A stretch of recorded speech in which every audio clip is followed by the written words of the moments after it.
You're not going to want to miss this video. This is going to be good. It's a little windy here today. I hope that the wind doesn't distract. I've toggled the options for cutting out background noise, so maybe it won't be too distracting to you, although it's going to be very distracting for me, but that's okay. I kind of get lost in this information. So let's talk about what we're going to talk about.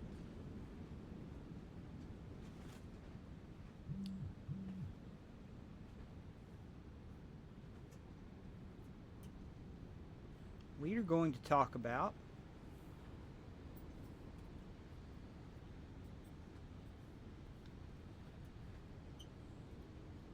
acceptance. That's what we're going to talk about, acceptance. But this is going to be a very powerful video. This is going to be a cornerstone to everything you do in life if you learn this and carry it forward. We're going to talk about the power of acceptance and how it's used in the private administrative process. But first, we're going to talk about a belief system. That's going to be our first talk, is belief system. And then we're going to get into acceptance, okay? But the overall theme of this video is the power of acceptance and how it's used in the private administrative process.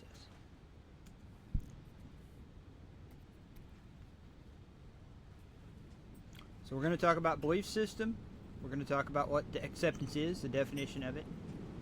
We're going to talk about offer and acceptance, and we're going to do a very quick review of the 4 doors to offer and acceptance. We're going to go over some actual real paperwork, some conditional acceptance. We're going to go over a suntan city. It's a tanning bed place. We're going to go over a CA for that, conditional acceptance CA.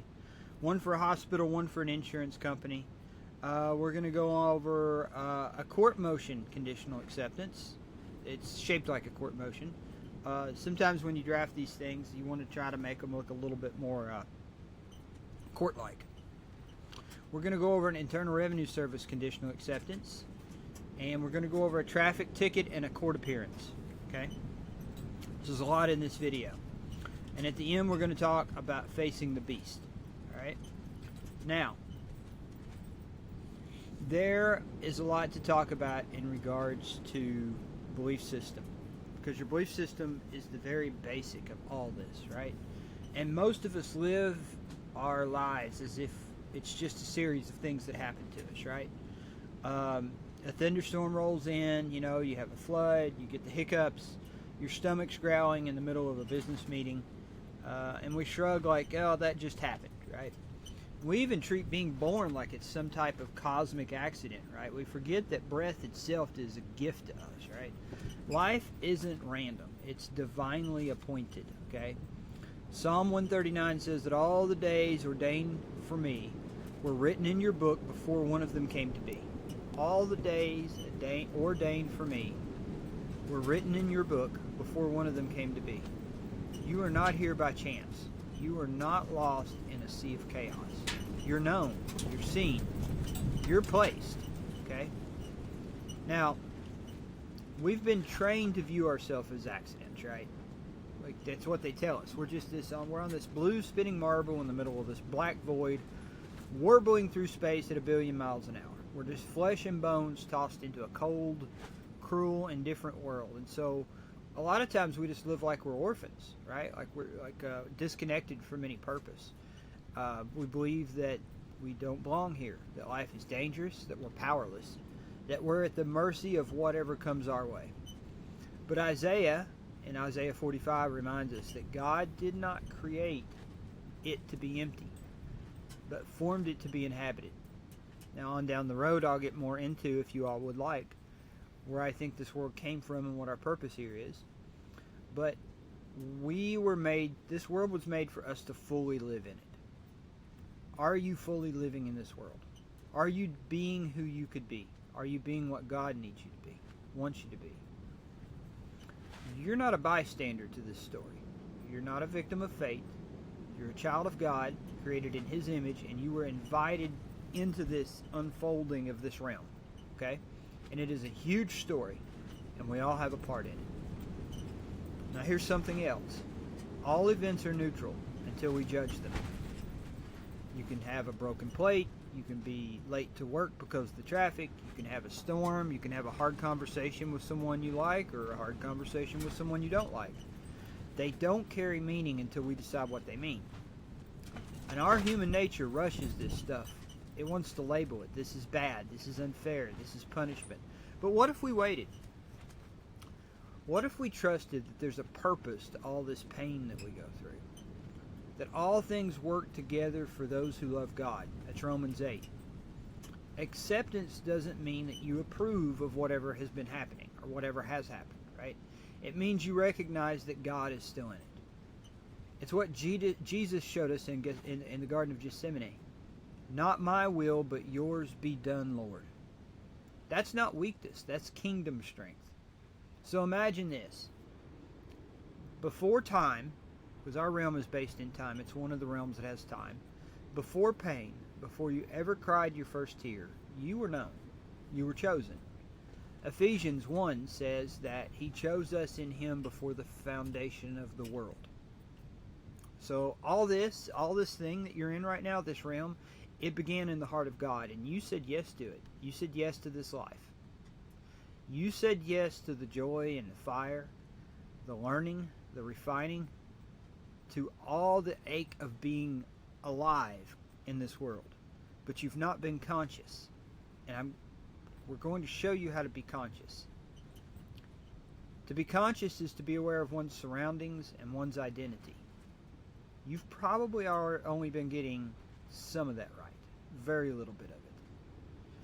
So you accepted this mission, not because it would be easy, but because it would be eternal. Because it would be new, it would be different, it would be challenging. We're never promised an easy life.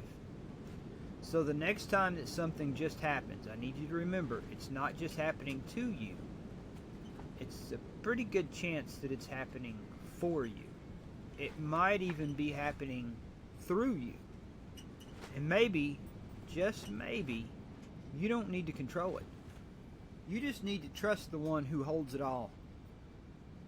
You just need to understand the foundation of truth. Ecclesiastes says that there's a season and a purpose for everything under heaven. So maybe this is your season. Maybe this is your moment. And there's a lot of power in accepting it. All right, let's jump into the paperwork, because everything in the democracy is based on paperwork, right?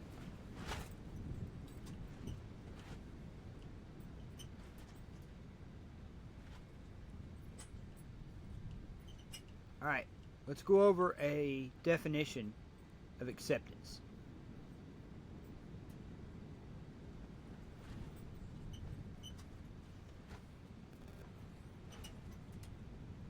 Accept. To receive, that may be too small. We may have to go out of full screen. Yeah, we can't zoom in and out if we're full screen. So we're just going to stick with this here. Acceptance, the taking and receiving of anything in good part, and as it were, a tacit agreement to a preceding act, which might have been defeated or avoided if such acceptance had not been made. So basically, when you get to the point where you need to accept something, often you have already gotten into something by a previous acceptance. It's all based off of our actions and our behavior. We get into our own problems, and we can get out of our own problems. That's the point of what we're going to teach you, how to get out of your problems, okay? But in the end, you'll learn you don't have problems. You can go ahead and screenshot this, or you can freeze frame this right now and read the rest of that if you want. But we're going to jump up here to the different types of acceptance. So down here we have absolute acceptance, an express and positive agreement to pay the bill according to its tenor. Every single offer is a bill. Every single offer is a bill. You're always dealing with bills, okay? We'll get more into that when we start dealing with money, all right? And then we have some things. We have a conditional acceptance, an engagement to pay the bill on the happening of a condition. We have an express and an implied acceptance, okay? Read those two right there and make sure you know them. Express and implied acceptance. All right? You have the drawee and the drawer. You can read through the others too, if you like. I suggest you get a Black's Law so that you can look these things up yourself. Now, how is acceptance powerful? Well, if we look through Scripture, there's lots of places where Jesus just accepted things. And when you accept something, you leave the other party without a whole lot of options.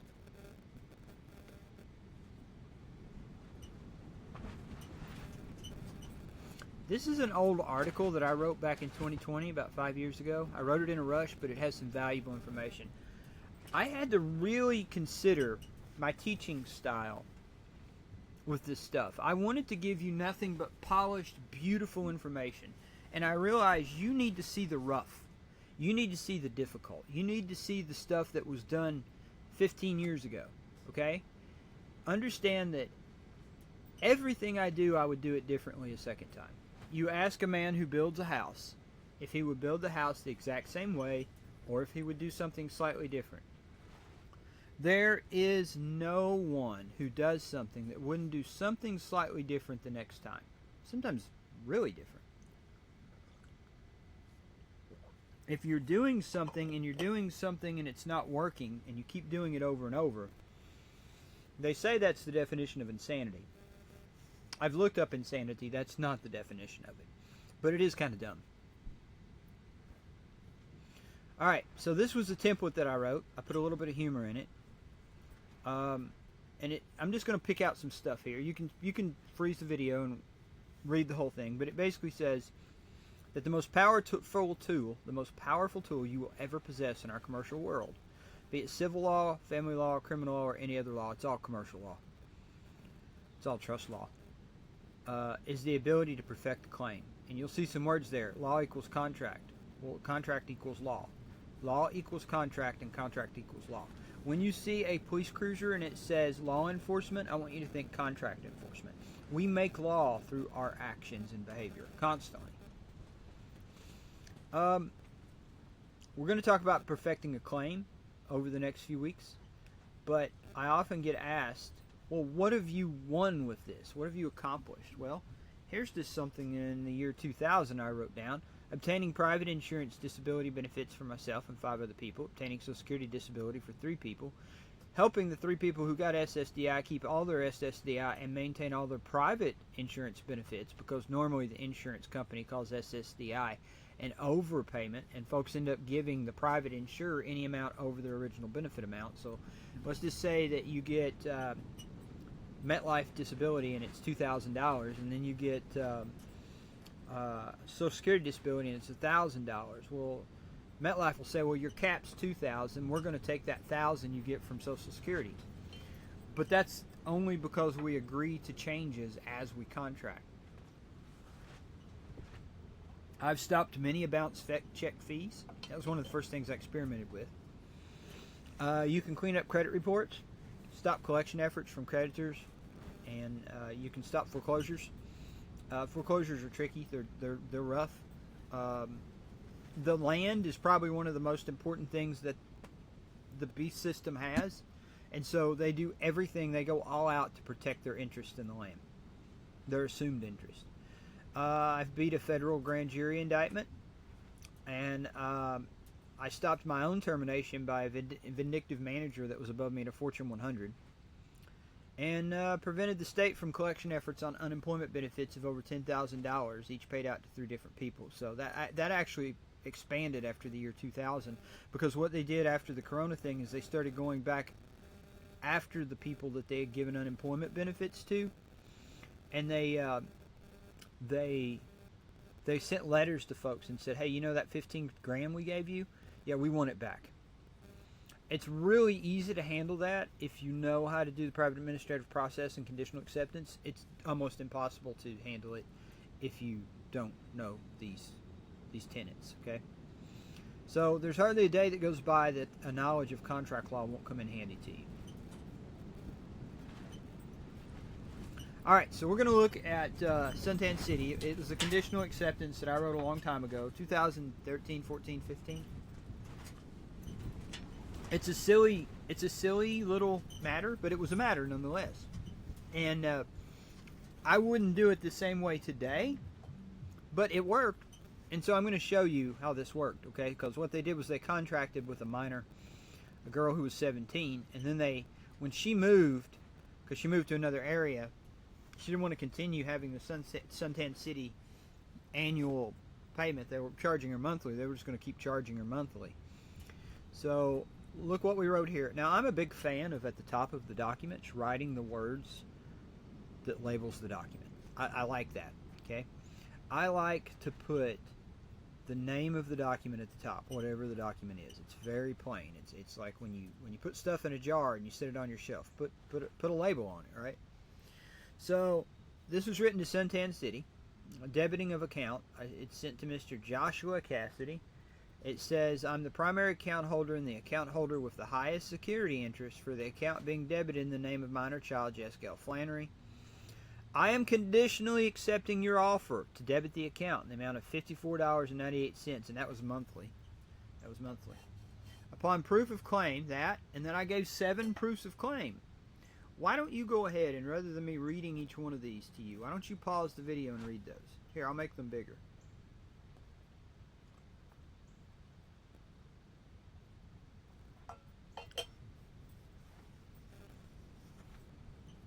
All right. And then we go down and it says, failure to evidence proof of claim presumes your agreement to the following. Freeze frame again. Read what they're accepting. Now, remember this, okay? An unrebutted assumption. An unrebutted assumption is truth. If I make an assumption and you don't rebut it, it's a truth. If we go to get in your car and I say, hey, you're taking me to lunch and you're paying for drinks and dessert and the meal, and you don't rebut that, and you go ahead and behave as if it's true by getting in the vehicle and driving us to the restaurant, you've agreed. Law has been made. Contract. Law. I mean contract. I mean law. Same thing. So it says the credit of the $54.98 back to the account from which is being debted or other equitable remediation within 10 days of your receipt of this notice is assumed to make all parties whole. You need to understand the elements of damage, okay, the elements of a claim. Let's ask real quick. We're going to go and ask elements of a claim. What are the elements of a claim?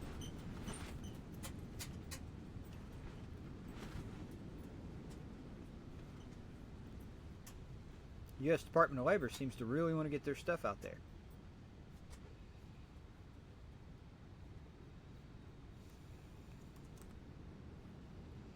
Cause, effect. Oh, we go to entitlement substantiation. We're going to go through the elements of a claim. This isn't very good. I don't like this. Basic elements of a claim. Let's see what the U.S. Department of Labor has here. And thank you for hanging with me as we go through this stuff. Sometimes I like to do things on the fly. Page 1 of 55. Oh my gosh. This is, oh yeah, we're not going to go through all that. Yeah, we're not going to go through all that. But if you have a couple extra dollars to spend, go buy a book called Brian Blum's Book on Contracts. Okay? Brian Blum Contracts, Examples and Explanations. I think if you're in our mastery course, Lisa has one that she's going to put up for free, PDF, okay? The great thing about what we're doing is we don't have to worry too much about YouTube censoring us. I can say what I want. We don't have to worry about a lot of just crap that we'd normally get kicked off social media for. That's what you're paying for. You want uncensored info, and we're going to give you uncensored info. But if you go to Amazon, you can usually get this book fairly inexpensively. There's different editions of it. There's a 9th edition, a 3rd edition, and they're all different colors. I think I have the 6th edition and the 9th edition. I'm not real sure, but it's a good book. Oh no, I have the 7th edition. I got the pink one, and I've also got the green one, and they're all fine. It doesn't matter which one you get. The truth is eternal. Don't worry about it. Just get one. Get the cheapest one. See where it says $90? Yeah, you don't want to pay $90 for this. See where it says $7? There you go. Thrift Books or Amazon. Amazon's got it for $30, it looks like. We'll click on that real quick. You want to read that book, okay? It's not an absolute, oh, if I don't read this book, I'll not be able to take care of myself in the commercial world. But it sure does help, because you need to know the elements of a contract. You need to know what you need to know what a contract is and what the elements of a claim are, okay? And what the elements of a contract are. Looks to me like they got one for $9.92. So there you go. That's a really good book to have. All right, let's go back to what we were doing here.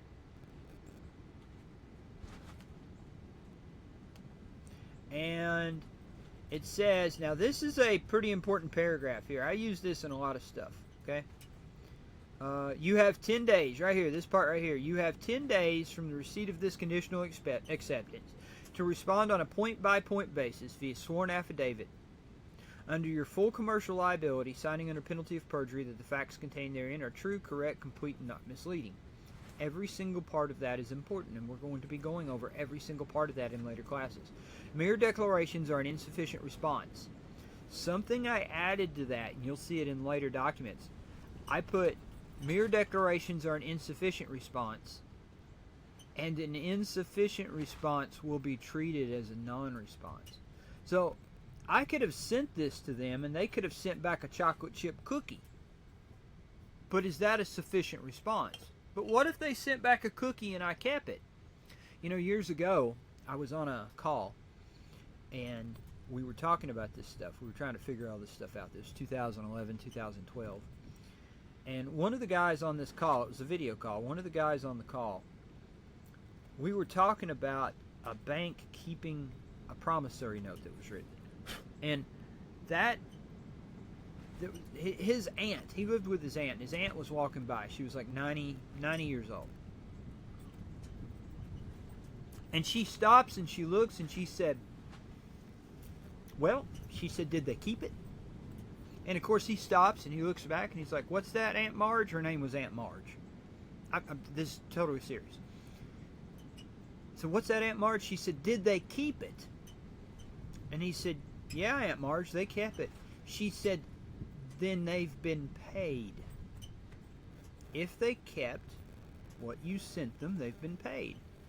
Even today, I call that the Aunt Marge defense. Remember that. If I ever tell you, hey, look, you've got an Aunt Marge defense, okay? Bless Aunt Marge to death. She's going to go down in history because that's great. Aunt Marge defense. If I owe you $100 and I hand you a chocolate chip cookie and I say, here, this is payment, and you take that cookie and you keep it, you've been paid. You could say, well, that cookie wasn't worth $100. You accepted it as full payment. You've been paid. Okay? Point-by-point basis. They've got to respond on every point. Via sworn affidavit. They won't. I've never seen any entity respond with a sworn affidavit. Never. Not once. Especially if it's a corporation. Sworn affidavits are double-edged swords. They cut both ways. People do not want to put themselves in liability. The name of the game is liability. They want to put the liability on you, and all your life you've been accepting that liability, and you've not even been realizing it. You've allowed them to accept the liability. Me and you are walking along, there's 50 pounds of log, and I'm getting you to carry the whole log. I'm not carrying any of it. I'm getting you to carry it all, and then not only am I making you carry the log, I'm making you carry it for free. And if anything happens, I'm charging you for it. I have no liability. We're going to talk a lot about liability. We already have, actually, in the private and the public. Under full commercial liability, signing under penalty of perjury that the facts contained therein are true, correct, complete, and not misleading. Mere declarations are an insufficient response, and something I add to later documents an insufficient response will be treated as a non-response. If an extension of time is needed to properly answer, please request it in writing. There you go. That's grace. Always give your adversary lots of grace. Failure to respond will be deemed an inability to prove your claim and your acceptance of the attached fee schedule and invoice. This letter constitutes constructive notice to the recipient. I want you to stop this video and go look up what constructive notice means. Okay? Sincerely, John E. Dosum. John E. Dosum, which is not a legal name. That is not a legal name right there. It has a period. It has a separation. It's not a legal name. That's why all your attorneys and your judges sign their name like that. Nearly all of them. And then we've got, we would have had an affidavit and a third-party certificate of service attached to this, but we're going to get more into that later. I want you to get, this is more about notice. We might see some of that stuff, but this is more about notice. All right, let's get into the hospital conditional acceptance. And I think I wrote this maybe when we were dealing with, I can't remember, it's probably COVID. All these hospitals were being jerks. It's going to come back around, by the way. Constructive notice of conditional acceptance. Unreasonable visitation and care restriction of patient. I have been informed that family care time for Jane Doe, who is a patient at your facility, has been limited to 1 hour daily. I am conditionally accept. So, when an institution tries to get you to abide by their policy, aren't they treating you as if you're an employee? Like if I say, well, the policy that when you come into Walmart, our policy is that you must sweep the floors. Wouldn't you say I'm not an employee? Your policy doesn't mean crap to me, right? And then we put in, upon proof of claim, that, and you can freeze frame and read this. Here, I'll make it large. Okay, there you go. So read that.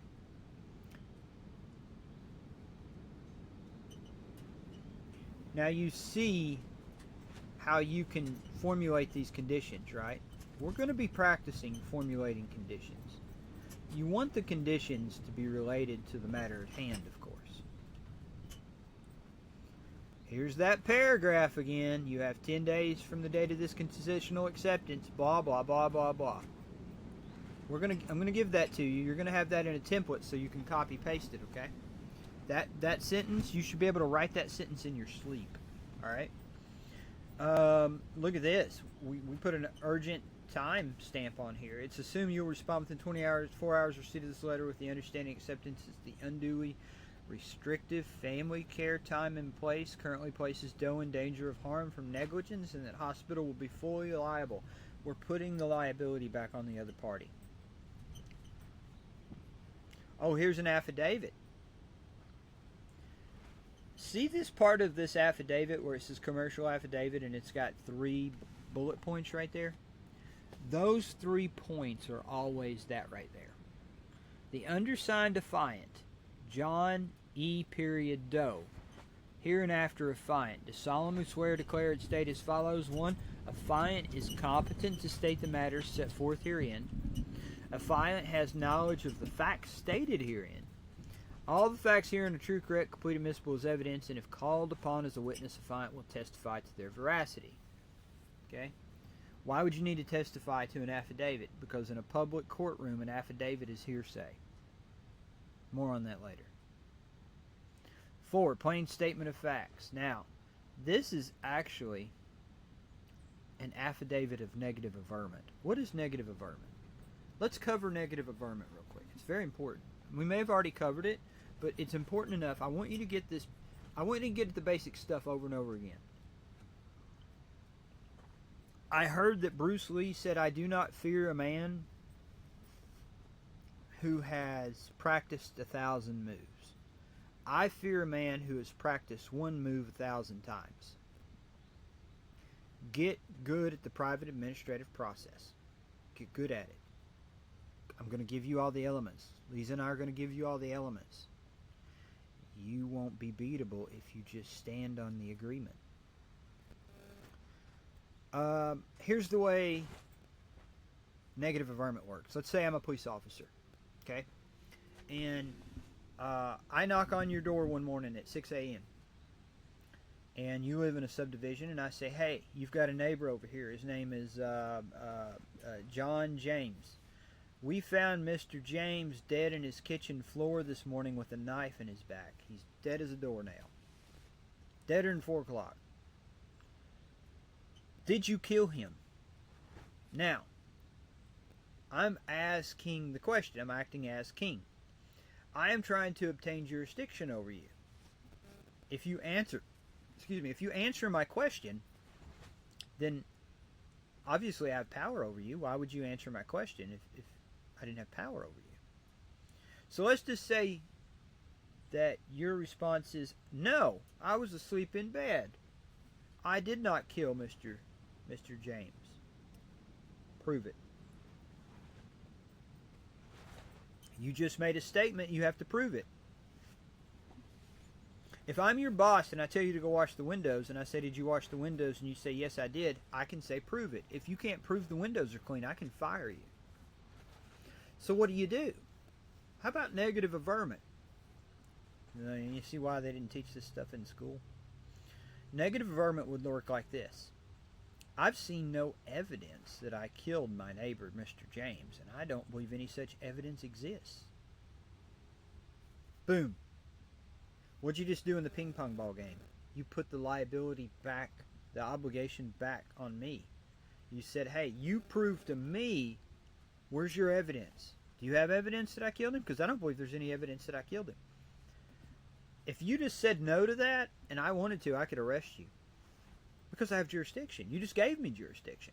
That's negative averment.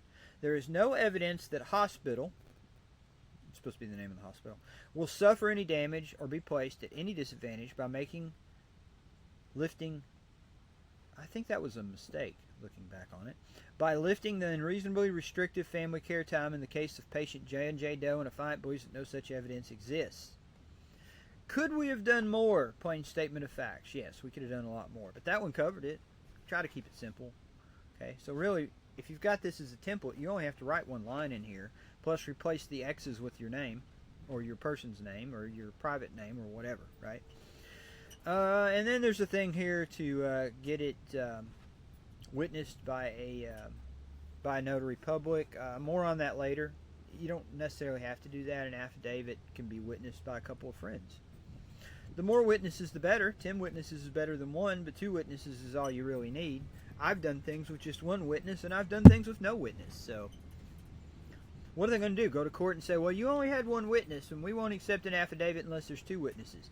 Well, I'm here to testify to what was in the affidavit right now. Let's do that. I'll swear in.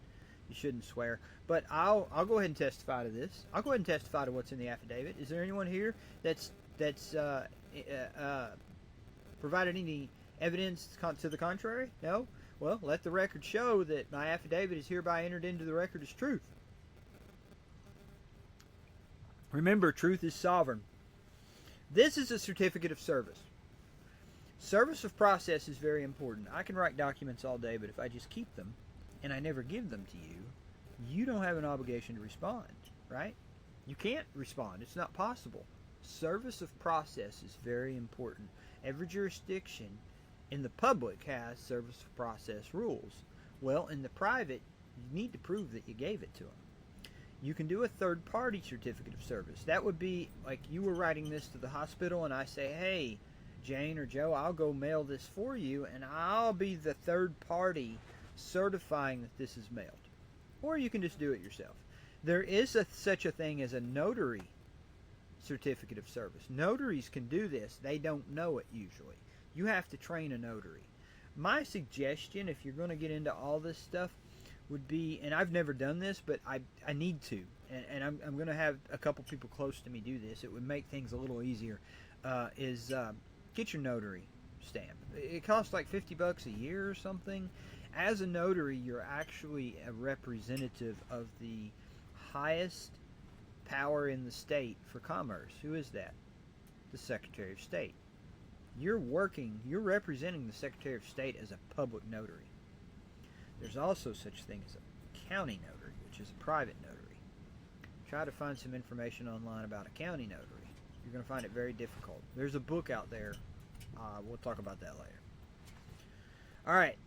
So basically it says, it is hereby certified that on the date below, the undersigned, which would be either the notary public, who, if you're doing a notary certificate of service, it could be you. You could just certify. This is a certificate, but it's also it's a form. Okay?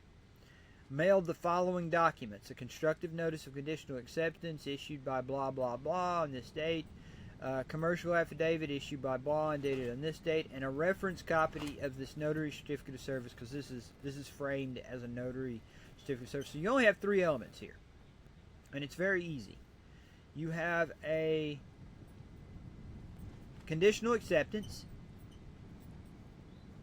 an affidavit, and a certificate of service. That's it. It seems confusing at first. I promise you we will do this enough that you'll be very comfortable with this, okay? Alright. Let's move on. This is going to be a MetLife disability claim. This is an early conditional acceptance. It was an insurance company that actually really honed my skills on this early on.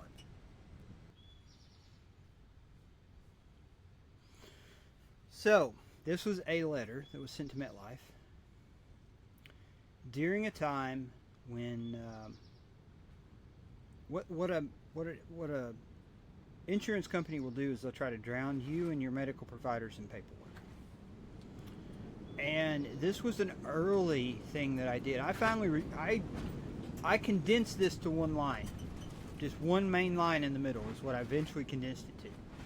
But I want you to read this real quick. I am in receipt of your letter dated this, which was received on or about on this date. I like doing that. I like saying I received your letter that was dated January 1st, which was received on or about January 15th. Because how many times have you gotten letters and you're like, they held on to this for like 2 weeks. I've received letters that were backdated a month. Enclosed with this communication is a behavioral health questionnaire. Now this was for a disability claim for someone, okay? I went rounds and rounds and rounds with MetLife at one point because I knew a lot of people from the old company that I worked for, and MetLife was the insurance provider. And I learned all their dirty tricks. Enclosed with this communication is a behavioral health questionnaire which was completed by my medical provider, Dr. Kathy Smith. Now, I finally got to where I would give people a form where they would take it to their medical provider and say, am I able to go back to work? And they would say no, and they would sign it, and that's it. But they will literally send packets this thick. And then when you send them the packets, they'll lose them. They'll say, no, we never got that, and they'll cut off the benefits. They are dirty, man. There's a reason that the biggest buildings in the biggest cities have insurance company names on top of them. There's no overhead. So, I've expressed concerns in the past, and I put all the concerns in here. If you want, you can look at the concerns. Now, would I write this like this again? No, I wouldn't. But this is a good lead-in for you guys and girls to see, your men and women to see how I got into this and how I've like figured it out as I went, right? Because I didn't have back in 2011, 2012, I didn't have it's a lot of wind. I'm in a yurt, just so you know. It's really nice. I love it. But it's not like living in a house. It's fun, though. So, I didn't have someone who taught me this stuff in a process form. I figured it all out as I went, right? And my income depended on it at one point, and many times, right? And at one point, my freedom depended on it. I've had that happen, too. You really want to learn your contract law, yeah, end up in a orange jumpsuit with chains and shackles on your wrists and ankles. You want to talk about humility. It'll take you down to basic humble level of 0. So I wrote the problems. I just wanted to, this is like an early form of a conditional acceptance.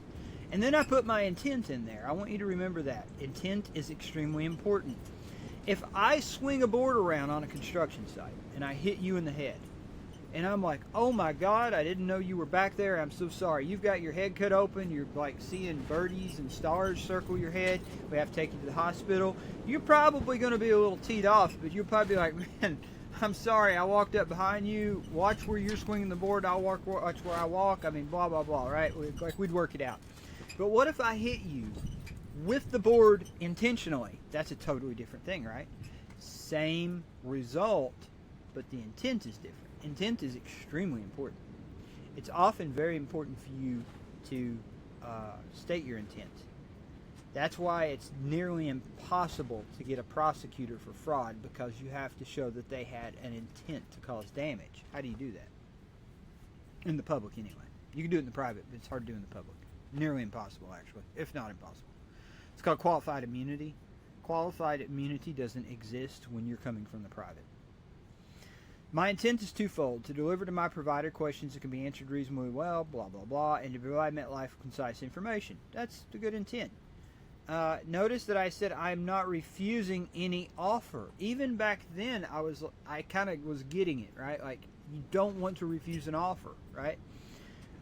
So that was one of the first letters I ever wrote to another party that started using the basic form. This is the basic wheel form right here before we get to a wagon and before we get to a racing car tire or an 18-wheeler tire, right? Like, this is the basic hewn out of rock tire for what we are seeing. All right, this is an older template. This one's constructed like a court motion. Looks like a court motion, doesn't it? Notice of conditional acceptance. So what does constructing it like a court motion do? Well, it's when you want to put on a little bit of air of snottery, you might say, where you like, yeah, I can write a court document. I'm not afraid of writing a court document. That's basically what you're communicating here, right? You're just basically communicating, I'm not afraid to write a court document. I mean, you got to remember, these companies deal with people all the time who don't know how to tie their own shoes. People who know how to put together court documents and claims and levy a claim in a court.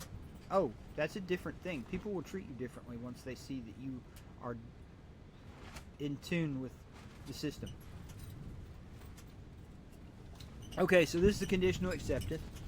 I, Johnny Dosen, agent for John Edward Dosen, in receipt of a communication dated whatever from, this might have been written for a bank, represented by a law firm, regarding an alleged debt connected to an account number. It looks like this was written for something that was already pending in a court. So whoever wrote this letter would have already been sued. Okay? You never want to sue. You never sue anyone. We have a better way than that. Okay? We'll explain that later. Let the record reflect, I do not reject your presentment. However, I do not accept it outright. That's a fancy way of saying, that's a really clumsy way of saying conditional acceptance. I hereby issue conditional acceptance proof of claim that the plaintiff or the representative has met all. Okay, so we give 4 things here. You can freeze frame it and read that. This notice is issued nunc pro tunc to the date the offer was received. Okay, let's talk about time. We know that everything is pretend. Money's pretend, debt's pretend, assets are pretend, names are pretend. Time is also a pretend. Nunc pro tunc is Latin for now as for then. So let's just say I go on vacation on January 1st, and on January 2nd I receive an offer. But I'm gone for a while, and I leave and I don't come back until March 1st. That's quite a long ways. That's 2 entire months. That's 60 days. I come home, I find this letter in my mailbox. I can date it nunc pro tunc, which means now as for then. It basically means I would have responded to this within 10 days of receiving it if I could have, if it was reasonably possible. What are they going to do? Go to court and argue that you could have responded to it sooner? Nunc pro tunc is pretty cool. Let's look it up real quick. Nunc pro tunc.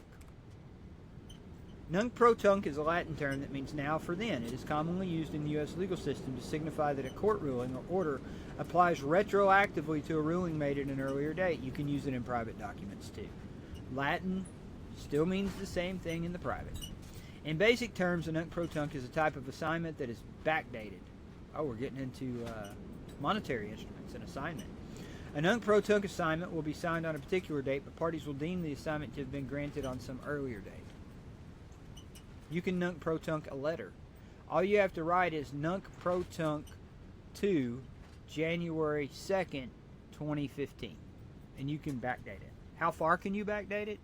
It's pretend. How much can you pretend? Is there anyone out there putting a limit on the pretend? If you think there is, go deal with government. They pretend crap constantly. It's all pretend. I would not say notice to agent is notice to principal.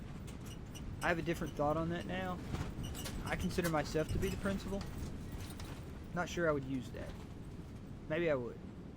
We'll talk about that later. All rights reserved without prejudice. Oh, that was an early thing right there. Okay. IRS, a conditional acceptance example. Okay, this is for the IRS. Constructive notice of conditional acceptance, blah, blah, blah. Notice I put the certified mail number in there.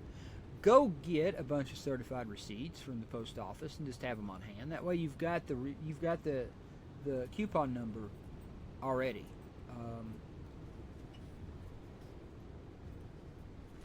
Let me show you what I mean there. I think I've got a certified receipt in here. I may not. Oh, I do. Here's what I mean by certified receipt.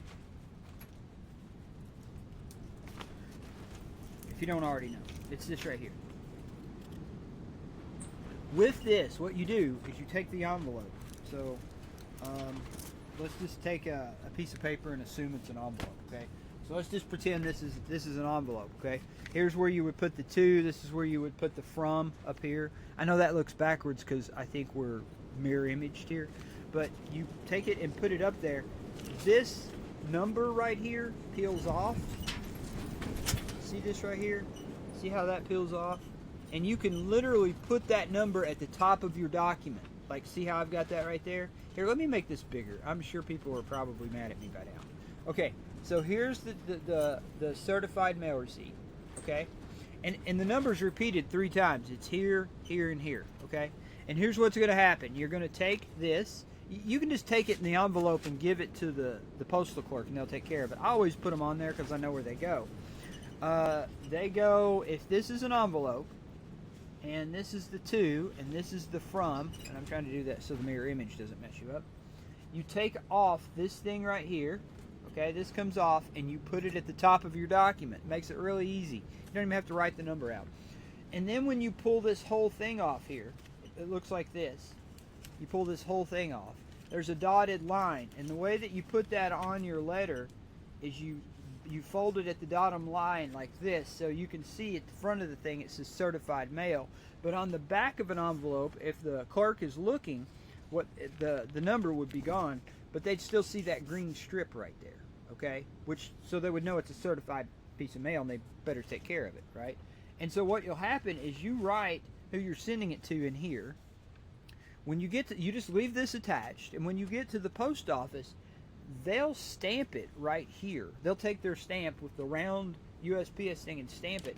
They'll pull this off so that this piece right here is given to you, okay? So let me just go ahead and put it on here, and I'll just show you what I mean.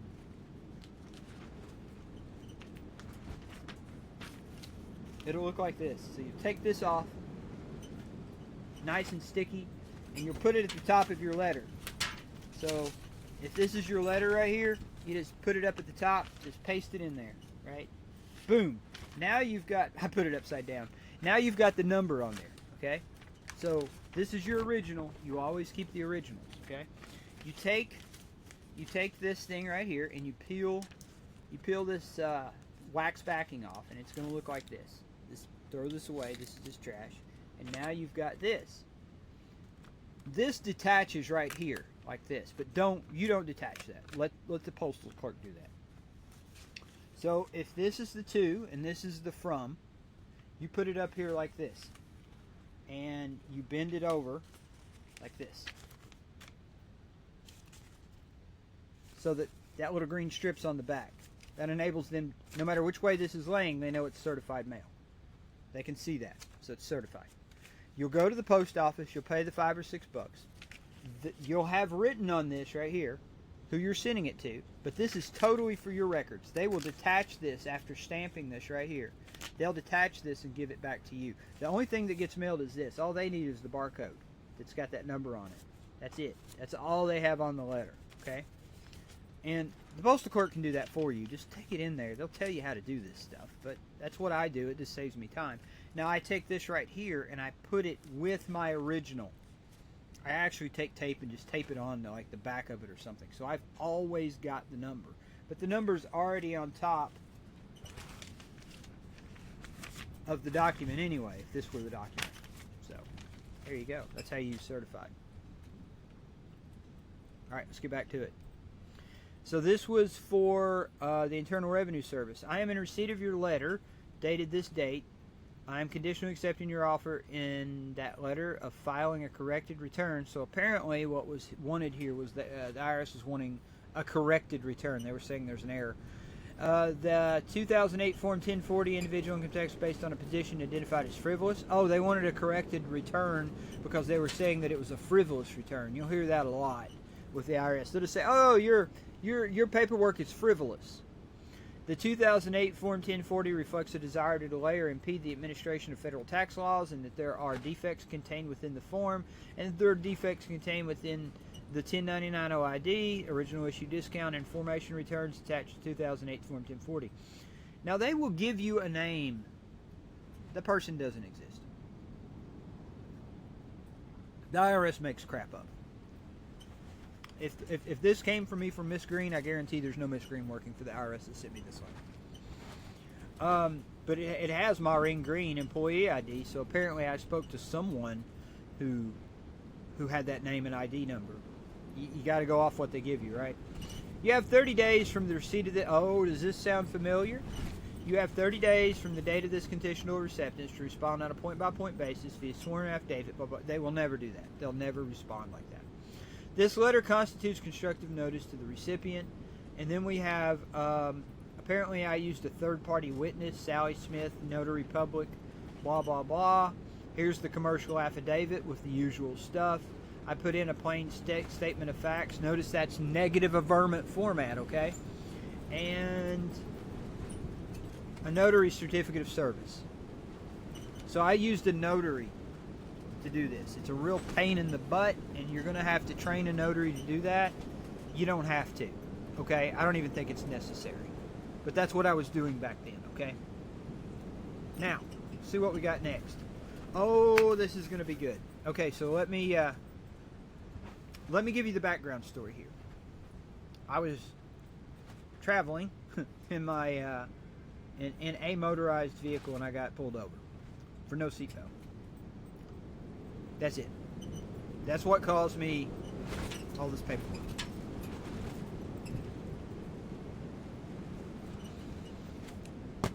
I had a court date, and that court date did not come up very soon. They gave me like 4 or 5 months to take care of this. I was lazy and waited till the last minute. I wrote these documents up, and I planned to go give them to the prosecutor and actually speak to the prosecutor on a Friday. Unfortunately, I found out that Friday was a Veterans Day and the court date was on Monday. What could I do? So I just wrote this little note right here, and this is what I said. The enclosed documents were mailed via USPS certified mail. However, it appears the mailing will not get to you before our court date on Monday, 13 November. Therefore, I'm providing you with this courtesy copy so that you're not taken unawares, and that would not be honorable. As that would not be honorable of me, I pray you have a good weekend, and I look forward to speaking with you on Monday. I taped that to the front of the courthouse door with duct tape. That's all I had. That's kind of ballsy. I'm kind of ballsy. That's what I did. Let's go through this, though. Have you heard of the Four Corners rule? So if you've heard the Four Corners rule, Four Corners means that anything that's inside an enclosure doesn't actually exist on the document. This is a Commonwealth of Kentucky Uniform Citation. Notice that almost everything is in a box. It's a form. And anything that's in the box, I could go to court and look at this and say, Your Honor, legally I see nothing on here. But basically it's for driving without a seatbelt. The officer was on field training, so he had to pull me over. Like, when an officer's on field training, the officer that's doing the training, they got to do everything by the book. I think the guy would have just let me go if the other officer hadn't been on field training. He probably wouldn't even pulled me over. But because of that, he was on this J Refit or whatever it is. He was on field training, so they pulled me over and wrote me a ticket. So here's what I wrote. Now, I'm not saying that I would do this exact same process again, but there's a lot of elements in here for you to look at, okay? Alright, I put this thing up here. This is a private communication between the parties intended for private jurisdictional use only. and to be entered into the public jurisdiction under cover for in-camera review only. That's stuff we'll talk about as we get further along in the process. This contract is protected by Article 1, Section 10, Clause 1 of the Constitution for the United States of America. You'll notice I spelled United States a little differently. And no agent acting under the United States, that's different. That United States in all caps is different than the United States of America right here. We're talking republic versus democracy. Or its subsidiaries may obstruct with its formation or execution without making themselves personally liable for tortious interference. What are we saying there? Article 1, Section 10, Clause 1 of the United States Constitution says that the government shall not make any law interfering with the obligation of contracts. Okay? It's called the Contract Clause. The Constitution Contract Clause. I spelled clause wrong. Article 1, Section 10, Clause 1. So let's just do Article 1, Section 10, Clause 1 of the Constitution. And what does it say? No state shall enter into any treaty or alliance or confederation, blah, blah, blah, blah, blah, blah, blah, or law impairing the obligation of contracts. This right here is the most important part. Okay? What that's basically saying is your highest right under the Constitution is the right to contract away your rights. So that's your highest law. Your highest right, rather. Your highest right is to contract away your rights. And the government cannot interfere with you contracting away your rights. Okay? So, I wrote to the Clark County attorney, and I just said, as a man of peace, and I put in my private name and my public name, come in peace with the intent, here's the intent, to pursue peace between the parties. I pray that you and yours and all those with whom you work are striving for peace. The instrument conspicuously labeled Notice of Conditional Acceptance of all offers is hereby tender, not tendered. Tender, present tense.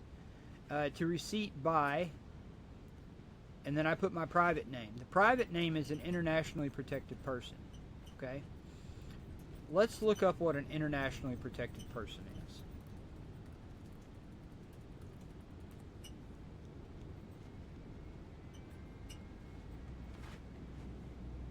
I don't like that. There's something else I want to find.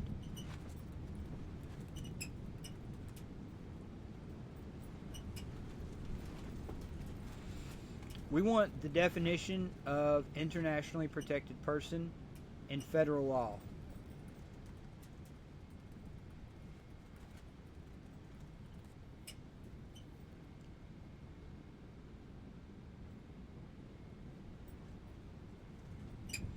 Okay, this is defined in 18 U.S.C. subsection 1116.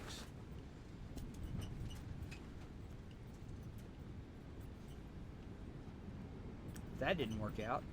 Hold on just a second. Let's look up 18 U.S.C. 1116. 18 U.S.C. 1116.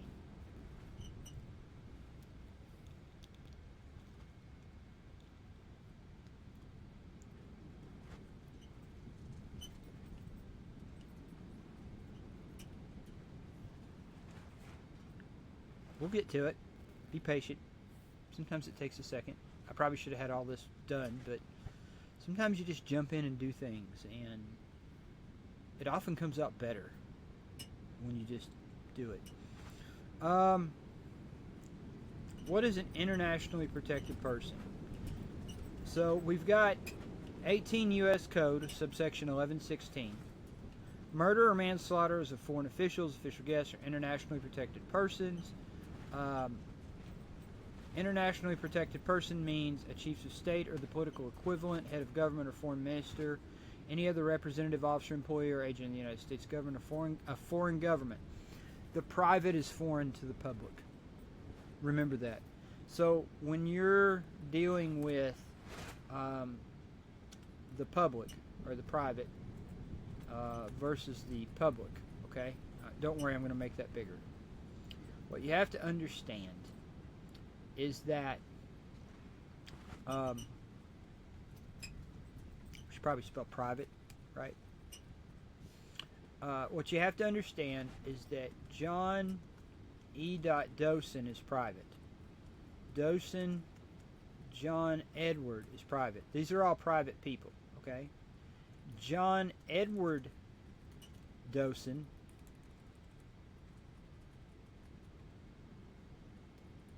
that is a public person, okay? This entity right here is an internationally protected person, okay? This entity right here, any way you want to write it, either John E. Dosen or Dosen John Edward, is an internationally protected person because the private is the republic. And the public is the democracy. And the democracy is a foreign invading force that is a foreign entity upon our land. That's a rabbit hole you can go down, but it's very true. That's why I put the word internationally protected person in this document. I am showing these people that I am not someone who's the regular person who's going to be walked in. I'm going to walk in and I'm going to have my chain jerked. I'm different, right? I know the truth. I know who they are and I know who I am. You can freeze frame this at any time. Pause the video and read. John E. Dosen hereby conditionally accepts any offer and all offers on proof of claim that William Elkins and or your agents or assigns have admissible evidence that show name John Edward Dosen, that would be all caps right there, or any derivative thereof with or without date of birth, and the date of birth for that person goes there, is subject to debts, performances, duties, obligations, benefits, and privileges to the Kentucky Revised Statutes. We're asking for information that shows that this public name right here, John Edward Dosen, that public name is subject to their statutes. Is it? I don't know. It belongs to them. But what evidence do they have? That's why I turned in the license. That license is de facto evidence that I'm agreeing by contract to all their statutes and executive orders and everything in their parent corporation, which is the United States of America, right? William Elkins' failure, the failure of William Elkins' agents or assigned to provide a response to John E. Dosen prior to 0900 hours Eastern Time on 13 November 23. That was the court time. That was the court time and date. For each claim above, under penalty of perjury or attestation to be true, correct, and accurate, whereas any other type of response is insufficient and by default a non-response. Then becomes William Elkins' forever acquiescence and forever tacit agreement to the following: name, all caps, John Edward Dosen, or any derivative thereof. I have seen them change it. Sometimes you'll find one name on the docket, another name on the court door, and another name on the documents. They'll go through multiple names. All they're doing is changing it up to make everything confusing for you. Okay, so that's why I said John Edward Dosen or any derivative thereof. So they'll call John Dosen, John E. Dosen, John Ed Dosen. They'll do John Edward D. I mean, they'll change that name up. It's all derivatives. And that any name that is duly registered DBA and or name holder for name John Edward Dosen and any derivative thereof is not subject. That basically means any name that I've registered as a DBA or any derivative of it is not subject to debts, obligations, performances, duties, benefits, or privileges. I want you to commit that part to memory. Okay? That's something you should be able to write down if you're in jail or for whatever reason you're not able to get to your information. You should be able to write down debts, obligations, performances, duties, benefits, or privileges. Debts, obligations,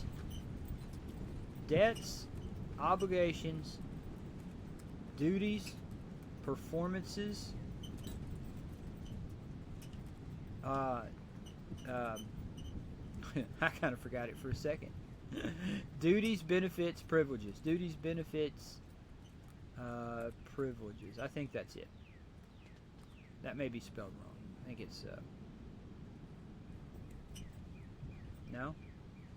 Why do I always have a hard time spelling privileges? I mess that one up nearly every time. Debts, obligations, performances. Debts, obligations, performances. Duties, benefits, privileges. Duties, benefits, privileges. There you go. Put that in a manner that you can remember it. If we move that up, we can do a little mnemonic and call it DOP DBP. Duties, obligations, performances, debts, obligations, performances, duties, benefits, privileges. That's a nice little line to remember, okay?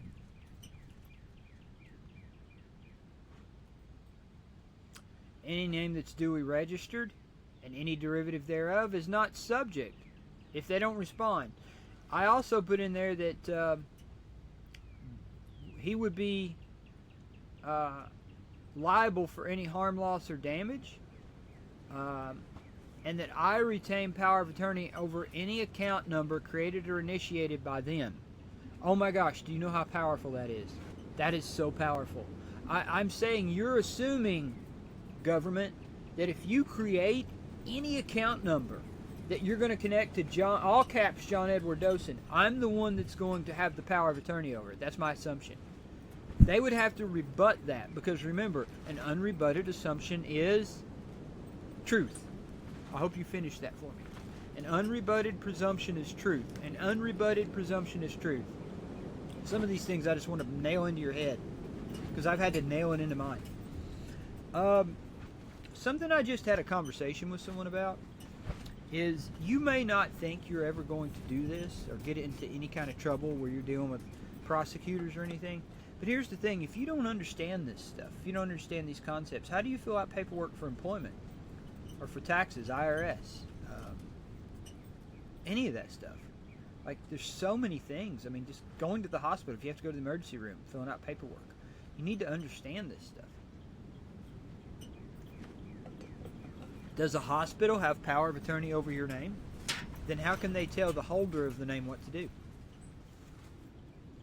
Any action or movement to an account, create or initiate.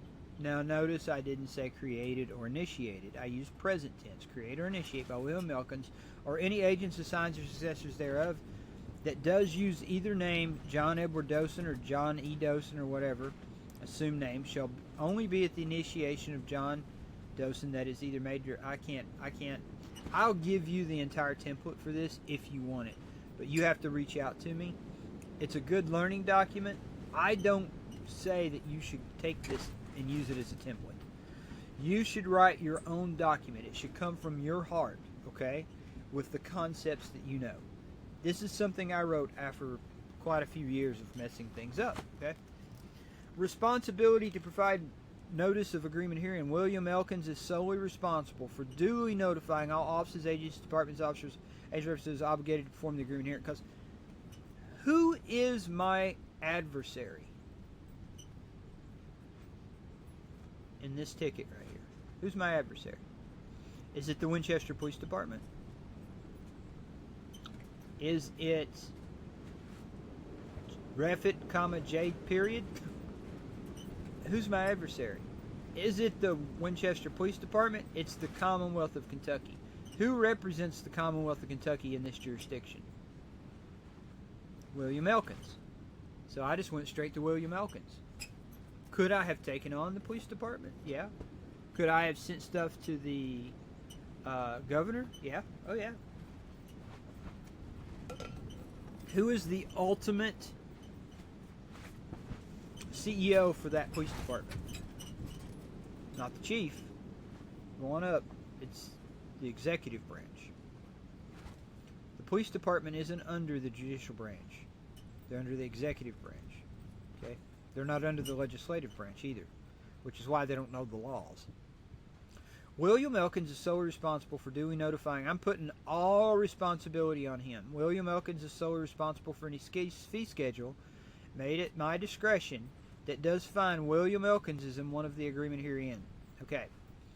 I will get a document this thing up, and I'll do it so that it doesn't look so terrible. Okay, but I'm using old documents that I scanned in because this is a really good training aid here. Okay. Agreement to dismiss and seal. I don't know that they've sealed this yet. I'm going to have to go look it up. I will explain to you what happened because I went to court for this, okay? Exhibit A, Commonwealth of Kentucky Uniform Citation. Exhibit V, Office of the Minnesota Secretary of State, Certificate of Assumed Name. I showed them that I had registered the name and that name was a business name. This is why this is business name, this assumed name thing is so important, okay? Acceptance. Where does acceptance come in here? Because I paid them. You're like, oh, you paid the citation? Oh, I paid it. But they never cashed the check. I shall show you why. Okay, I did a declaration of negative averment. I went for the heavy-hitting stuff.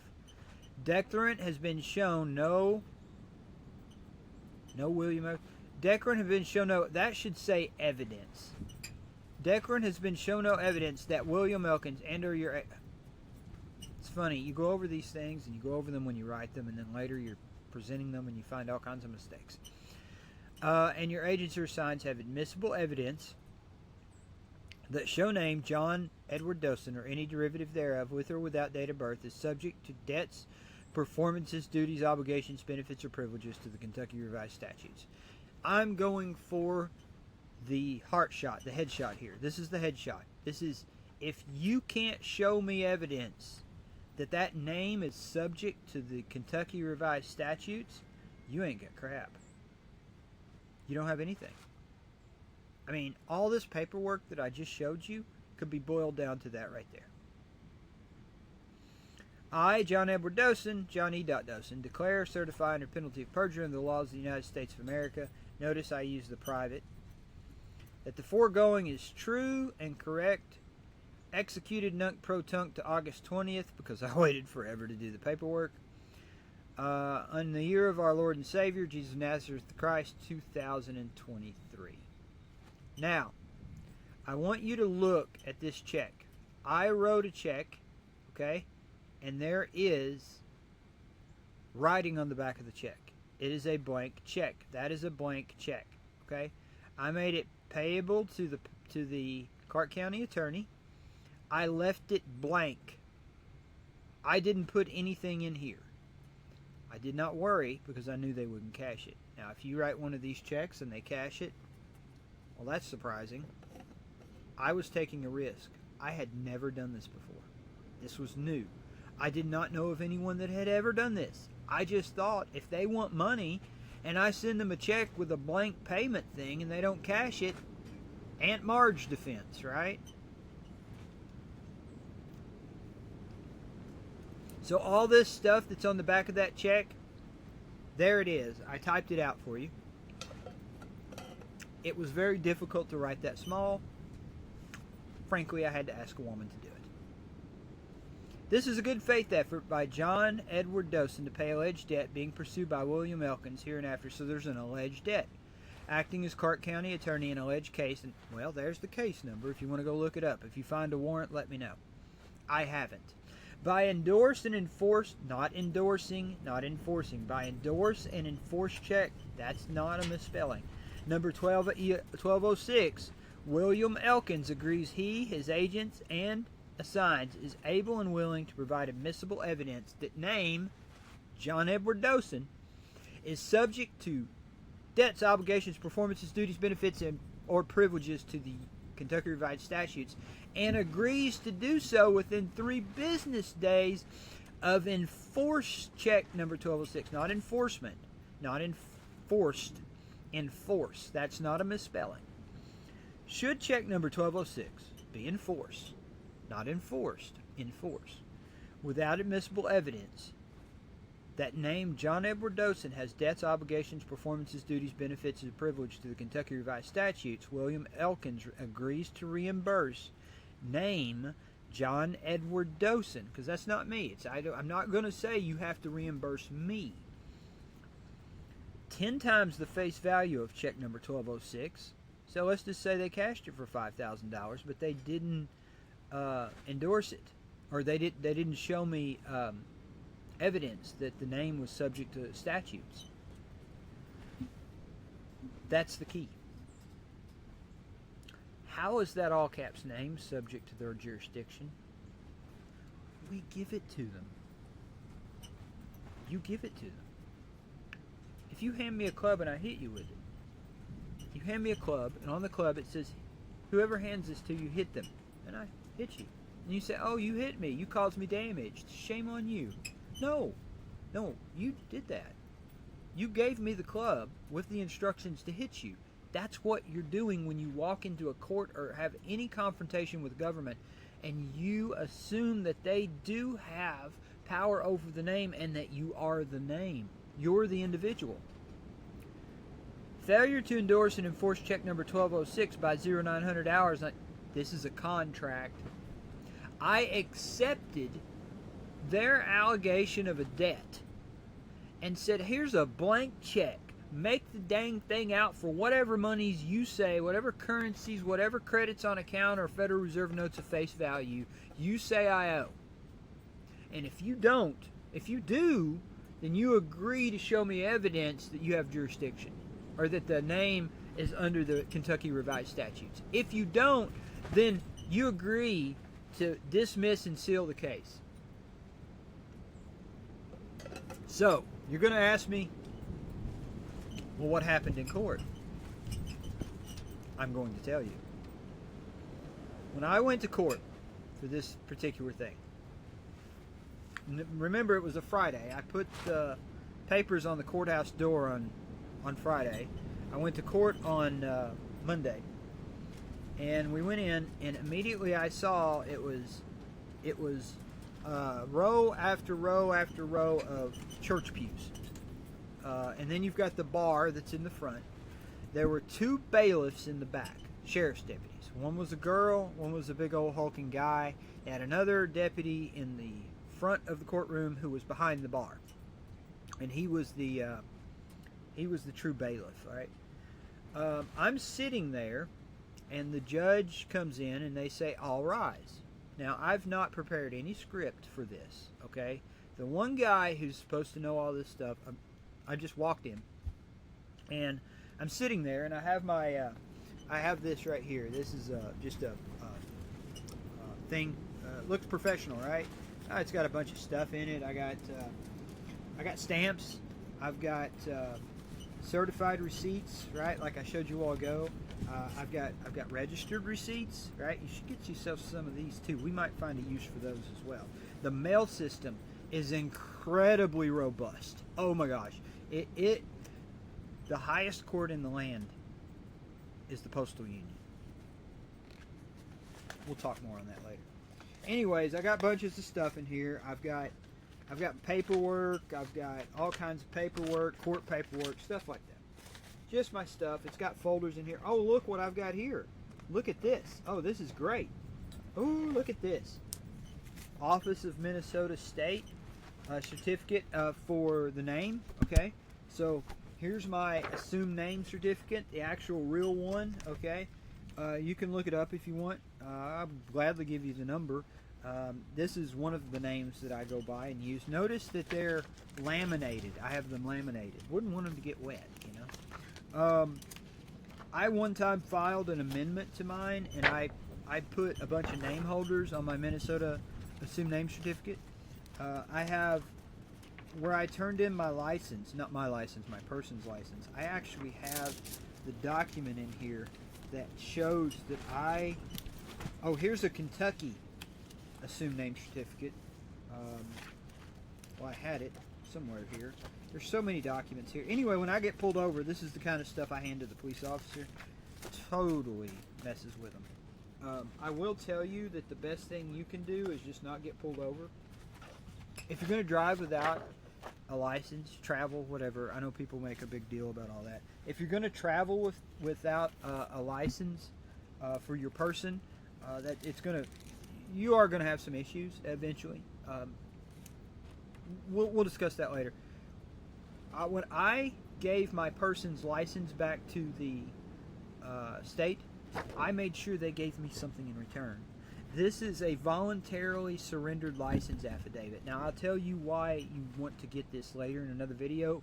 We talk about driving, traveling, steering a vehicle, riding a horse, whatever you want to do without a license, okay?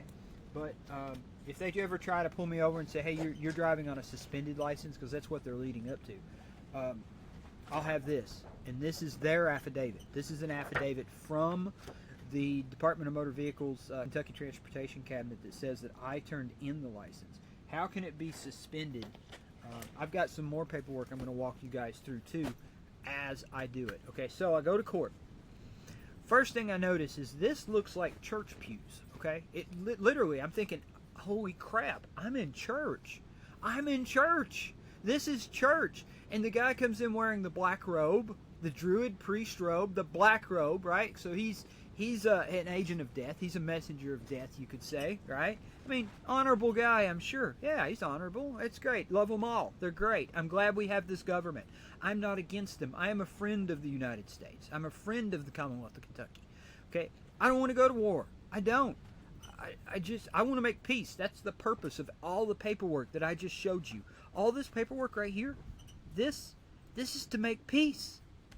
I said, I don't know you crap. You've not showed me anything, but I'll gladly carry your equipment for you. I'll carry it. I'll carry it a mile. I'll carry it. You want me to carry it a mile? I'll carry it 2 miles. You want my shirt? I'll give you my pants. Nobody wants that. So I gave them the blank check. I gave them the blank check. I gave it to them. They never cashed it. They said I owed. I accepted that. And I gave them a blank check. They never cashed it. It's never been cashed. I've never canceled that check. If that check is still in the possession of someone in the government and they were to write a number on there, they could totally wipe that account out. I should have canceled it after that period went by. What was it? Let's look real quick. That period was 3 business days, and this was on 8 November 23. I should have probably put a stop payment on that check, but I am learning, and I'm willing to take the risk of having my entire account wiped up so that you can learn too. It has now been, that was, what did we just say, 8 November of 2023? Yes, November 8th, 2023. We're now at November 2024. We're coming up on November 2025 this winter. This check has been out there for quite some time, and I am confident they will never cash it. If they do, they could fill in $500,000 and bounce it, and then hit me with another charge, right? Oh, you wrote a cold check. Because notice, I put in that check the name, and I didn't put a signature here on this copy, but the copy I gave them was signed. It was signed. I gave them power of attorney, I believe, to sign it, and they never signed it. They didn't. That's powerful, and I'm going to give you another story in another video about an attorney who used a similar type of approach on a case. Okay, so I go into court, I'm looking at it, I'm like, man, I am in church. They said, all rise. What are they raising? They're raising up the dead. This is an occult ritual. All rise. That's my interpretation of it. You got the guy up there with the black druid robe on, right? The Honorable so-and-so presiding. I did not raise up. I continued to sit. Why? Because there was a thing inside, and I'm not telling you that you shouldn't stand up when the judge comes in the room. I'm telling you that in my heart, I felt like I shouldn't stand up. Okay? I shouldn't do this. I felt like I had this urge to stand up because I was in the military. I've been programmed more than any of you all. I went through years of college, public school, 12 years of public school, college, and then I joined the military. You don't think I'm not programmed? I went like this. Like, I started to stand up and I was like, no, I'm not going to engage in an occult ritual. My God is more important than these people. I will not defer me, to a living man, to this dead stuff. Bailiff came up behind me and he leaned down close to my ear. He said, hey, I went like this. Yeah. He said, how come you didn't stand up? Now, what would you say to that? Here's what I said. I turned to him and I went, come here. And he got down close by me, and I said, that's very disrespectful. I'm trying to hear the judge. So I flipped it back around on him. I said, that's very disrespectful. I'm trying to hear the judge. He turned around and walked off. Isn't that great? I don't know where these words come from. There is a thing in Scripture that I want to bring up at this point. Bible quote, do not worry about what you'll say. Let's find it real quick. I want you to see this, because you're probably sitting here thinking you got to write down all this stuff. You got to keep all this stuff as a template, right? No. This is why I want you all to form a community. Y'all are going to help each other. You're going to have resources, but you're also going to have knowledge of truth in your head, in your heart, right? Do not worry about Matthew 10:19. So let's go to Bible Hub. Bible Hub is one of my favorite things to use for the Bible. You can go to all the different versions, which, that's kind of all, they've twisted it all up, I'm sure. Matthew 10:19, okay? So we're going to go to Matthew 10:19. When I first started reading the Bible back in the year 2011, 12, I did not know how to look things up in a Bible. No idea. I had no idea what these numbers meant. I was a complete atheist. Can't say that now. Don't want to.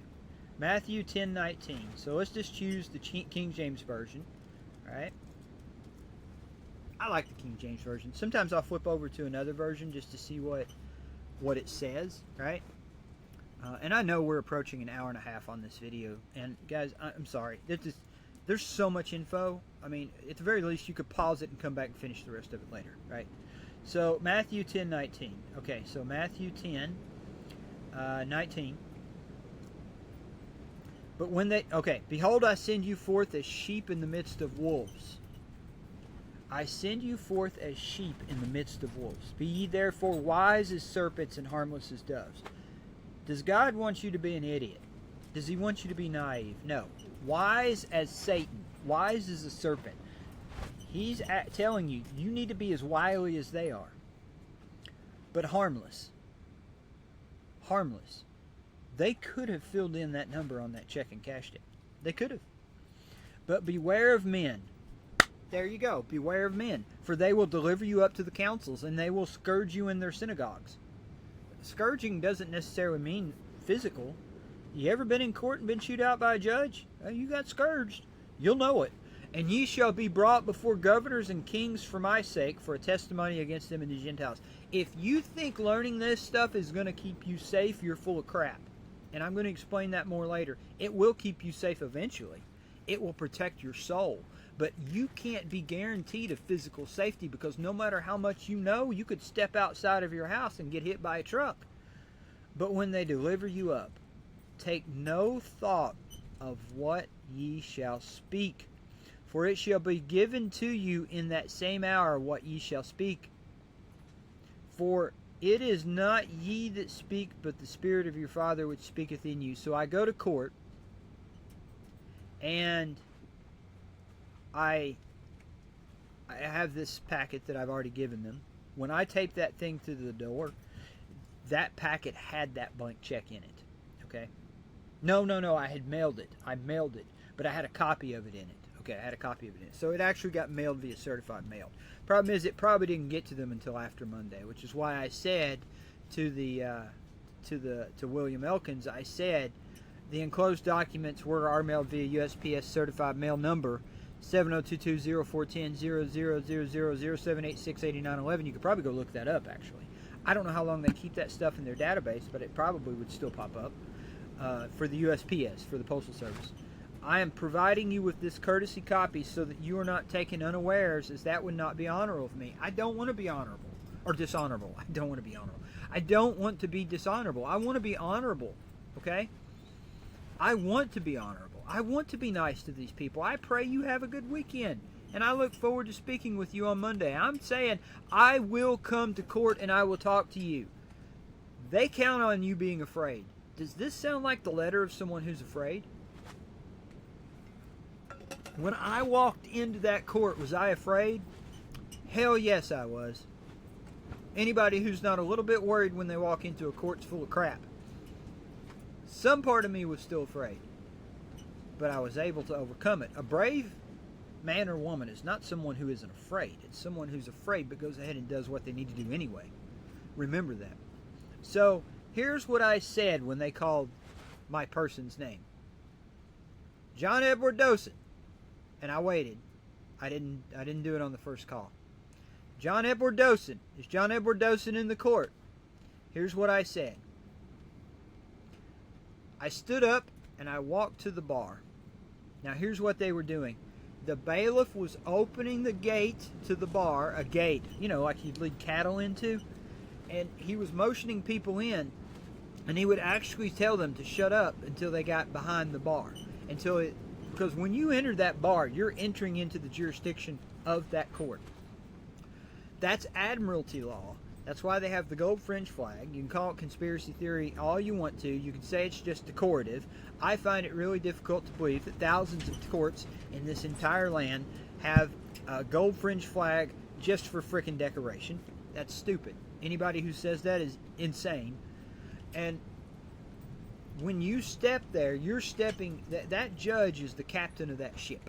Okay? That judge is the captain of that ship, and he has really no jurisdiction over you until you step behind that bar. Well, before I got to the bar, I stopped, and I said, I come in peace. Those 4 words right there is what I got out. I said, I come in peace. The bailiff turned and looked at the judge, and the judge went. And that bailiff shut that gate. And he stood so he was blocking that gate so I couldn't come in. Now, I wasn't going to come in anyway. I stopped. I would never enter into the bar unless I had, number one, a bar card, which allowed me to enter. And I don't want to go to law school and get a bar card. Even if I went to law school, I wouldn't want the bar card. It's too restrictive. That license is very restrictive. You are their bitch when you have their license. I don't care what license it is. We talked about what the meaning of license is and licentious, right? He stopped me. He looked back at the judge, and the judge went. And I remember because the judge was sitting like this. And as soon as they said John Edward Dosen, there were 3 prosecutors sitting at the table. Where the defense or the prosecution would be. There were 3 or 4 people there, and they were all prosecutors, I think. I don't know who they all are, but when I watched one of them walk in with my packet, I'm pretty sure it was my packet, and hand it to the judge early on in the proceedings, like when they first started court, like when they were getting all their paperwork arranged and stuff. Because this court, I was in a small town, so you have traffic tickets in there. There were convicts in orange jumpsuits and shackles in there. Like, they handle everything in the same court. It's a small town, right? It's like walking into a old-timey hardware store where you can buy a sandwich, a box of shotgun shells, some baling wire, or some napkins, right? They probably handle everything in that court but family. So I said, I come in peace. And as soon as I said that, that courtroom got so quiet you could have dropped a pin on the carpet and heard it bang. And the judge went like this because I knew they were waiting on it. I knew it because I'd given them this paperwork, right? And the bailiff turns, the judge goes like this. He goes, and the bailiff shut the gate, and I started with the rest of it. I said, I'm here not by special or general appearance, but by divine and special visitation. If you say you're there under general appearance, general appearance would be, they say, hey, is Julie Smith here? And you say, that's me, I'm Julie Smith. That's a general appearance. You just wrote a blank check. As soon as you say that, you've lost the entire case. What they should do is take you and put you in jail at that point and make you pay with your time. They don't do that because they put on a dog and pony show to make you think you have a chance. Because if everyone who walked into a courtroom got put in jail immediately, as should happen in the democracy, then the gig would be up. They wouldn't be able to continue this milking of assets, this milking of currency, this milking of energy from you, right? I said, I'm here by divine and special visitation. What does that mean? I wouldn't be there if it wasn't for God. It's divine visitation. I'm visiting. I'm not appearing. Spirits appear. I'm not a spirit. I'm not going to appear. I'm here to assist this honorable court to dismiss, settle, and set off any claims against the person for which I am merely name holder. As the name holder for John Edward Dosen, I can provide the court with admissible evidence to such. I hereby... That was the point the judge shut me off. Quite frankly, I am surprised that the judge let me get this far. I wrote these words while sitting in the court, waiting for my name to come up, my person's name to come up. I did not write any of this beforehand. I wrote this on a piece of paper. I still have the paper. I could go get it and show it to you. It's on the back of a thing I use to track receipts, a receipt tracker. I just pulled this out of my thing, started writing. I just started writing what was in my heart, and this is what came out. This is exactly what came out. I can show you that in writing, as if I had been allowed to finish. Now, no judge who's ever got any sense whatsoever would let anyone finish this, but I'm going to go ahead and go over what else I wrote because it's educational. Okay. And then I'm going to tell you what happened after I got that far and he stopped me. He said, I hereby conditionally accept all offers upon proof of claim that anyone in this court have admissible evidence that show name John Edward Dosen or any derivative thereof, with or without date of birth, May 8, 1973, is subject to debts, performances, duties, obligations, benefits, and privileges to the Kentucky Revised Statutes. I would have loved to have gotten all that out. Fact of the matter is, I'd already gotten it out in the writing. And they can't let you finish this stuff. As soon as I said I come in peace, funniest thing happened. There was a woman behind me and to my right, and she went, here's what she said. She said, "Oh my God." Like I had just dropped my pants and held my bare butt up in the air. Like, there was a part of my brain that was like focused on that. I was like, I just said I come in peace. When I said the words I come in peace, I may as well set off a nuclear bomb in there. Like, it was just, everybody just froze. It was amazing. I come in peace. Why did that freeze everybody up? Because they're there for warfare and they're expecting debtors who are going to argue or be silent. And I didn't either. Just showing up to a court can give you an enormous amount of leverage. I will tell you that we have no business in the courts, and here's why I know. He said, "Here's the problem, sir." Now, he didn't call me Mr. Dosen. He didn't say, "Here's the problem, John." He said, "Here's the problem, sir." He said, "In order for you to speak for that person in this court, you have to either have a bar card or you have to be John Edward Dosen." He said, "Do you have a bar card or are you John Edward Dosen?" I said, "Your Honor, I am the name holder for John Edward Dosen." He said, "Sir, are you," and he did it 3 times. He did it 3 times. Tell me this is not a cult. 3 times. What do you, how often do you repeat a spell? Open sesame, open sesame. You do it 3 times. He said, "Are you John Edward Dosen?" I said, "Sir, Your Honor, I would be glad." He said, "Sir, are you John Edward Dosen?" I had a really strong urge the 3rd time he did that to say yes. I don't know why. I remember logging that in my brain though. Like I have an urge to say yes. I didn't. They kicked me out of the court. As I was leaving, because I started to speak again, and the judge looked at the bailiff, and the bailiff was coming across the gate for me. He was going to come through the gate and put hands on me, and at that point I just turned around and walked out. Really slowly. I walked out. And that court was quiet until I got to the door. And when I got to the door, the bailiff that was back there opened the door, and he leaned over and he whispered to me. He said, "Next time you probably ought to come with an attorney, huh?" And I said, "Actually, no." I said, "Everybody who's in this court was either here to get saddled with an obligation or to prove that they had already satisfied an obligation that they had previously gotten saddled with. I don't have any of that. I'm leaving without any obligation or any obligation to come back and prove that I met an obligation that I assumed." And he said, "Have a good day." "You have a good day too." And I left, and it was done. Is there a warrant out for that name? Don't know, don't care. Could be. If they want to pull me into court, they're going to get more of the same. I highly doubt that there is. He did actually say one other thing. He said the license will stay suspended.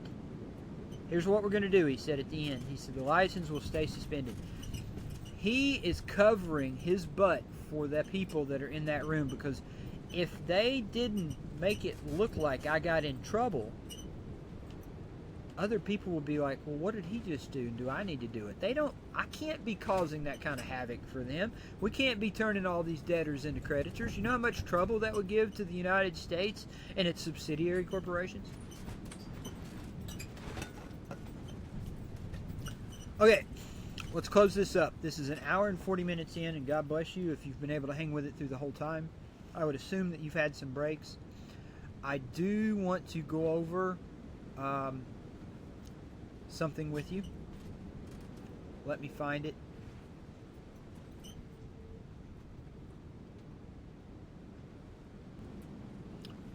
Okay, what I wanted to go over with you next, I don't have. That's okay. We'll cover it in another video. It's now a minute and 40 seconds, or an hour and 40 minutes in, and I think that's plenty of knowledge for the day. If you have any questions, write them down. Have them ready for our next meeting. God bless.